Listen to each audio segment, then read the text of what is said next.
Boston College is not getting much love from the media in all of the preseason polls, but I'm going to explain why they are a dark horse in the ACC.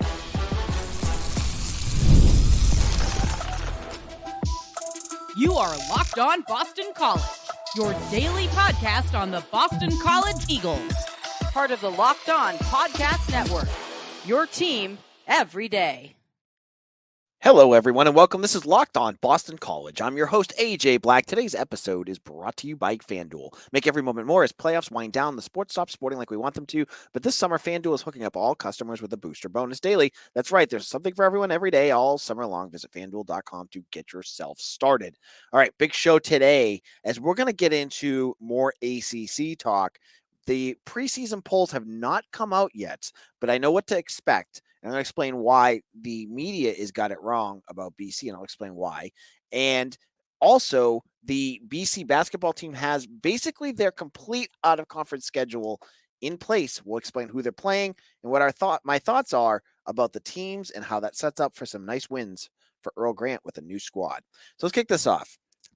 The ACC Media Days is in day 2. It's kind of slowed down a little bit. Once you had Jim Phillips yesterday, and go back to yesterday's episode if you haven't heard it yet, talk about everything that's going on with the infighting and lawsuits going on with the ACC, it gets kind of quiet. Now you just have, you have some interesting things. I mean, if you're dying for football, hearing about Stanford and SMU coming in, or FSU's thoughts on, all that stuff. But we're going to also get the preseason poll. And without a doubt, I expect Boston College to be near the bottom. I just do. It's the right of summer. It's what happens every single year. And until they prove that they belong near the top, that's where they're going to get put. And even when they do prove it, like they did when I was there, they were still getting no love. They still get put near the bottom. It's just what happens. But I've been thinking about this. I've been thinking about what are some expectations for BC this year? And where do they fall in the pecking order of things in terms of the ACC? Now, I think when I look at the ACC, there's 4 teams that are going to be near the top. And those 4 teams, in my opinion, will be Clemson, Florida State, Miami, and Virginia Tech. Those are the 4 teams I think will be contenders this year. I am not buying on NC State. Sorry, not doing it. Grayson McCall from Coastal Carolina, don't think he's going to be the answer for them. They might have a nice season, but will they be a contender? I just don't see it. So I'm going to start off this whole conversation by telling you I am not putting Boston College in the top there. This is not the point of my point of being a dark horse. But when you see where BC is going to be placed, I'm guessing anywhere from 12th to 14th. I think that's ridiculous because I think BC could be a dark horse to be in the 4 to 7, anywhere from 5 to 8 range. I think they could do that. I don't think it's out of that realm of possibility that they could be a contender at that level. Because you're going to look at Clemson and Miami, each of them are going to have like one conference loss, no conference loss. That's a different stratosphere. And no, BC's not going to be at that level. But when you look at BC's schedule, when you lay out who they have to play, they avoid Clemson. They avoid NC State, who I still say is pretty good. They avoid Notre Dame this year. They don't have to play Wake Forest, who's always played them tough. They avoid Cal, who could be sneaky against a team that struggled against the run. They avoid some of those teams. They do play Florida State. They do play Virginia Tech. But outside of those 2 games, Virginia Tech and Florida State, I could make the argument for BC having a chance to win every other one of those conference games. I'm not talking about Mizzou here. I'm just talking about conference games. I look at who they have, and they all have strengths. They all have weaknesses, though. They're not perfect teams that they're playing against. And again, I go back to this. This is my theme of this summer. When you have an athletic quarterback and a game changer like Thomas Castellanos, you can win almost any game on your schedule. I think the key to this season will be two big factors that could make them into a dark horse. Can Thomas Castellanos limit the turnovers? I'm not asking him to become a the next, Mike Vick who can throw, amazingly and run amazingly. Just stop the dumb turnovers. I think that will be a major step forward and really put BC back in good footing against a lot of these teams. Because if you let Castellanos do what he does with his feet, and prevent the dumb mistakes, they're going to hold their own against a lot of those teams. But the bigger piece that's going to make a bigger impact in terms of how they play against some of these other teams will be the defense. We'll get into that in our second segment. But going back to this schedule, I look at these teams. I look at teams like UVA. I don't. Anthony Calandria, their quarterback, has the same kind of it factor that Thomas Castellanos has. That's true. We saw it last year. We didn't get to see him because we saw Tony Muskett last year, but you saw it if you ever watched any of the games. He's dynamic. But UVA, are they a good team? No. I think BC should be a favorite in that game. Syracuse.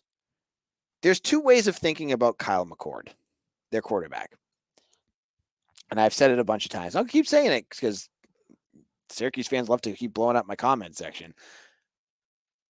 You could think he's a good quarterback, or you could look at what Marvin Harrison Jr. had to say, where he had to basically bite his tongue from bashing him for not being able to get him the ball because he's not that great of a quarterback. He's a game manager, and he played with some dynamic quarterbacks.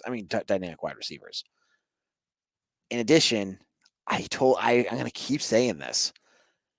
Fran Brown, when you look at qualities, Fran Brown and Jeff Halfley, if you're going to do a Venn diagram, are one circle.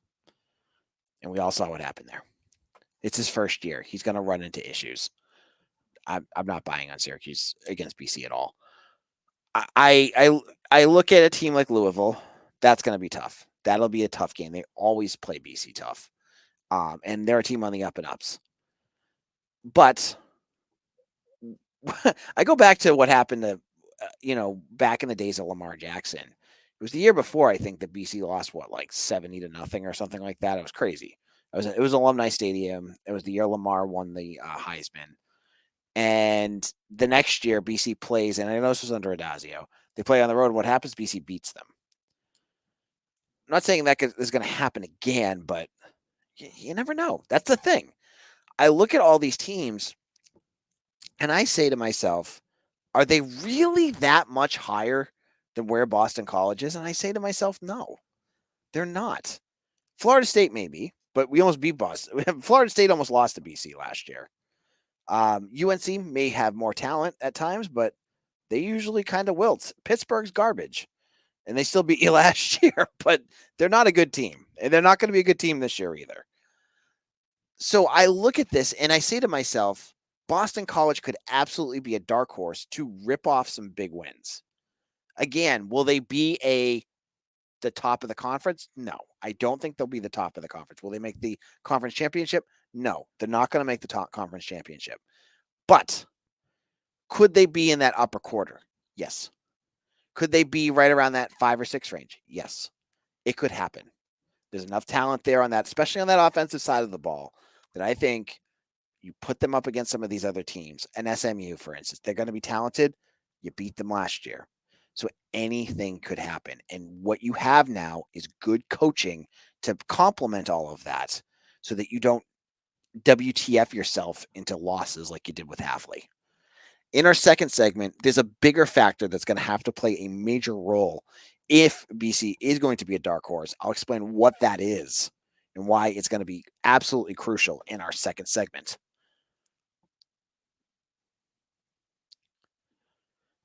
I love sports. Sports. I love them so much. Never want them to stop. But as the playoffs wind down, we get fewer games, and the sports aren't sportsing like I want them to. We're in the middle of baseball, but we're a couple weeks away from preseason football. I'm jonesing for it. I remember that. You always love that first fall, the summer preseason game. But FanDuel lets me keep the sports going whenever I want. All I have to do is open the app and dream up any bet I'm in the mood for. And this summer, FanDuel is hooking up all customers with a booster bonus daily. That's right, there's something for everyone every day all summer long. You want Rafael Devers a home run anytime? Go on to FanDuel.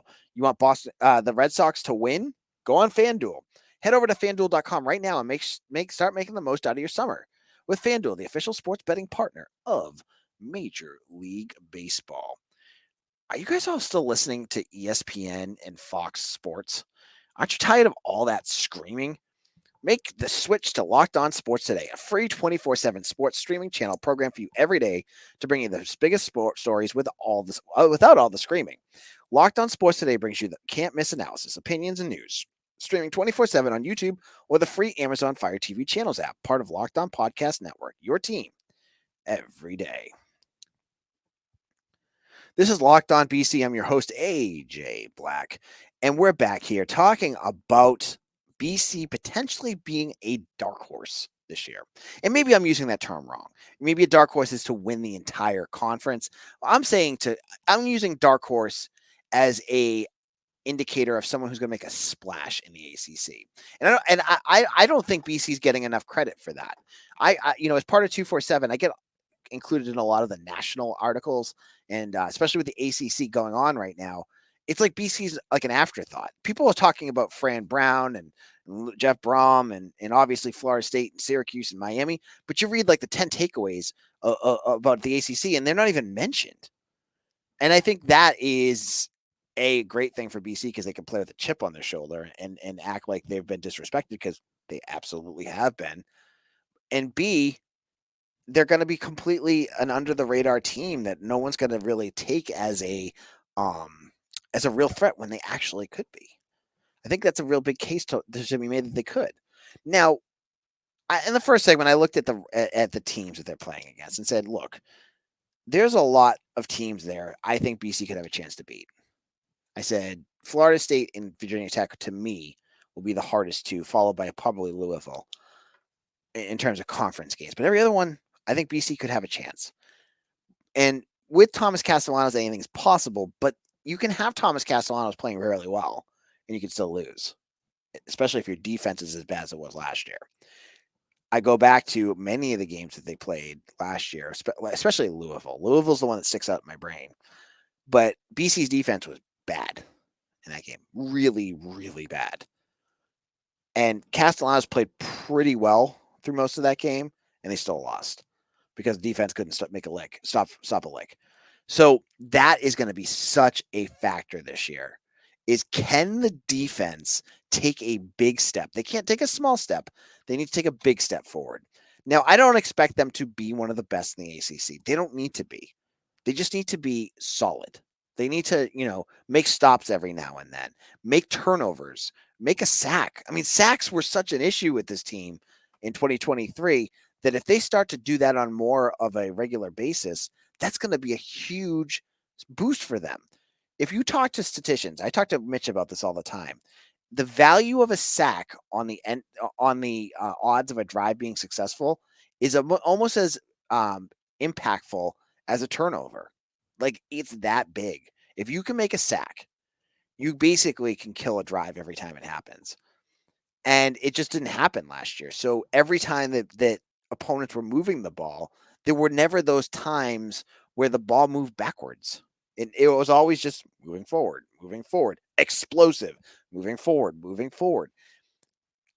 Tim Lewis, I think, is a good fit. And I told you guys, I was confused about him as the pick, but to hear that he's aggressive, to hear that he's going to let guys play more instinctual, that will be hopefully a big positive for this defense and help them in that spot. Because BC, if they were to cause turnovers and give Thomas Castellanos the short field more often than they did last year, or pin back this punter because of a sack, that is only going to make this offense better.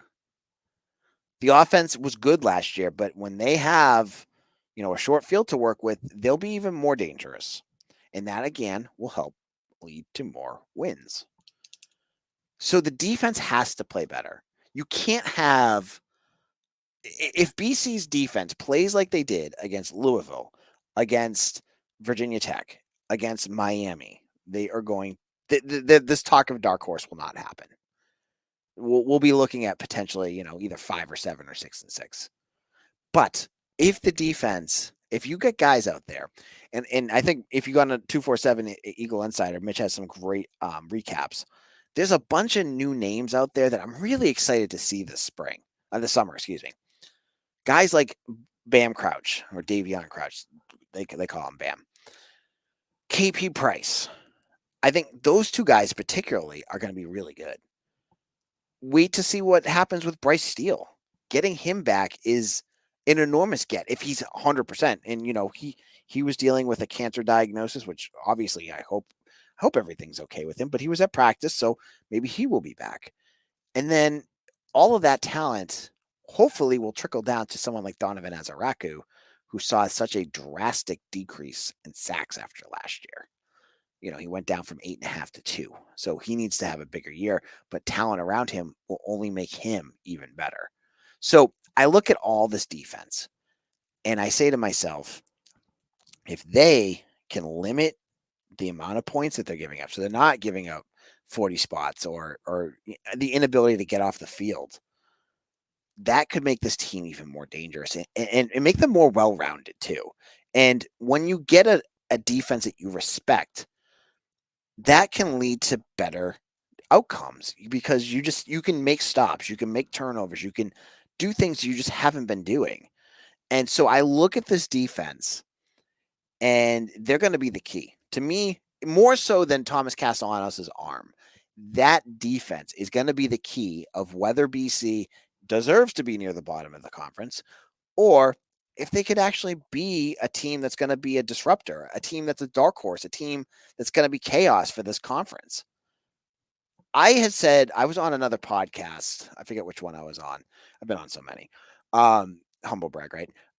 That asked me about the schedule. And I said to them, I fully expect Boston College to win a game that no one expects them to win.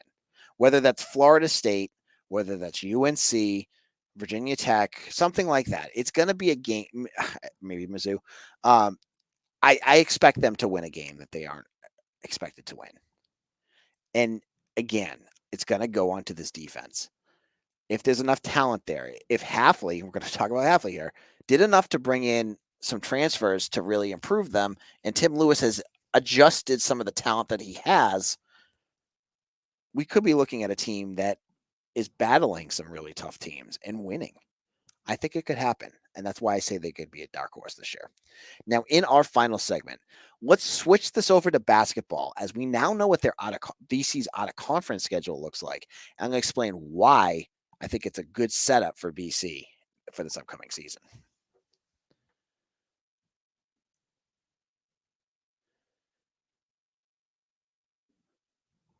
Locked on Boston College, AJ Black. And guys, you an everydayer, I want you to check out, I got some other shows you want to check out. Check out Locked on Celtics with John Corrales. The best Locked on show, in my opinion, out there. If you're a Celtics fan and you do not know who Locked on Celtics is with John Corrales, you got to check it out. This is why I got into Locked on, is because of his work. He is so good. And I listen to it every single day. You need to too. Get your Celtics news every day on Locked on Celtics on YouTube or wherever you get your podcast. So, folks, now the Boston College men's basketball team does not have their complete schedule out yet, but we know who they are going to play as more and more games have been getting announced. Now, earlier this week, Owls 247, part of my 247 network, announced that BC is playing a home and home against Temple, starting with a home game against the Owls. They were supposed to play Temple in the Mohegan Sun multi-team tournament that they were going to be in with Providence and UMass. But after Providence and BC bailed out, that was gone. I have to think that this might be a replacement for that game. In the same sense, I'm also assuming that UMass fans are really angry about this because they were dying to play BC. And look at BC. They actually went out of their way to play another one of the teams in this tournament that is not UMass. A good game. Temple is not all that great, so it's another like middle of the road type of game that you're going to play. They're going to start the season off against Citadel, which I believe is who they started the season off against last year, but they played them on the road last year. They get to play them at home this time. Citadel played BC pretty well last year, but they are not a very good team again. They also are going to play Loyola, Maryland, and Dartmouth, Stonehill. Those are all the games that are not part of a challenge or big event. So Stonehill, Stonehill. I know they were good a couple years ago. I know they were not very good last year. Dartmouth is an Ivy League school. I'm not going to say anything bad about Dartmouth because those are the types of teams that BC seems to lose to. Same thing with Loyola, Maryland. In the out of conference game, you play South Carolina, who was very good last year. That's the ACC SEC Challenge. You host them this year, so that should be good. I know South Carolina lost a lot of talent, so they're kind of probably going to be in a similar situation that BC's in, where they're good, but they're missing a lot of the guys that made them good. And then additionally, they have VCU in the Veterans Classic, and I think it's from Annapolis, Maryland, and that is part of a 4-person. Two exhibition games. They don't play each other; they just play VCU. VCU is a good team, and then they play in that Cayman Islands tournament, which I thought was great because they get to go to Cayman Islands instead of Mohegan Sun. But they play against Old Dominion, who's not very good, and then a lot of the other teams are like lower conference teams. But the biggest theme about this, other than South Carolina, BC is avoiding playing any Power 5 schools in their out of conference tournament, out of conference games. You play some Power 6 when you get like Temple and VCU, but you're staying away from playing really, really tough games. And when you have a team that is completely redone, as I said on yesterday's episode, your roster is almost, completely scrubbed. You need to take it easy before you get to the ACC. Get some time to gel. Play teams that you could beat. Do not this is not the year to load up on your RPI to get a run to the tournament. That was supposed to be last year. It didn't happen. This year, you need to be able to scrape by and get some wins as your team develops.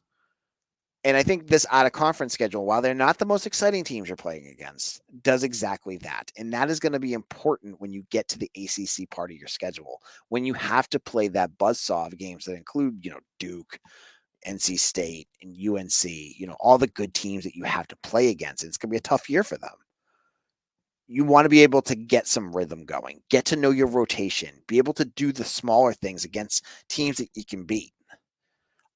Those are all going to be super important games for them. So I like that this is the way it sets up, because the last thing BC needs to do is to enter the conference part of their schedule limping.